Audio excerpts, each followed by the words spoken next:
Si quelqu'un n'est pas né de nouveau, il ne peut pas voir le royaume de Dieu. Jean 3, 3.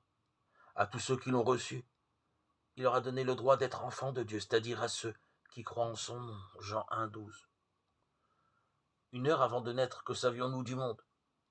Si quelqu'un nous avait expliqué que nous allions devoir respirer, qu'un jour nous marcherions, que le monde est bien plus vaste que le sein maternel, à supposer que nous ayons pu le comprendre, qu'aurions-nous pu croire?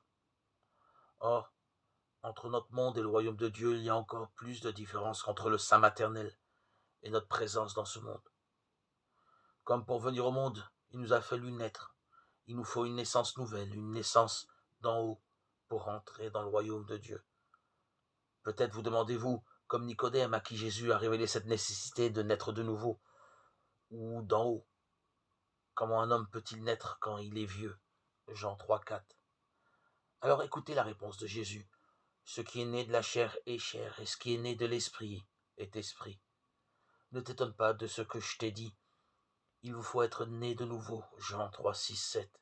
Cette naissance d'en haut, dont parle Jésus, est spirituelle. Elle tire son origine de la parole de Dieu, de la foi en Jésus, et de l'action de l'Esprit Saint en nous. Pour cela, il nous faut lire les évangiles avec simplicité et humilité. Cette parole divine reçue en priant le Seigneur Jésus éclaire alors notre être, y produit la vie. Nous sommes enfants de Dieu. Ainsi, chacun peut voir le royaume de Dieu et y entrer.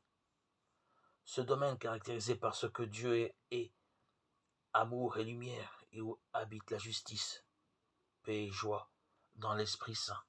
Romains 14, 17.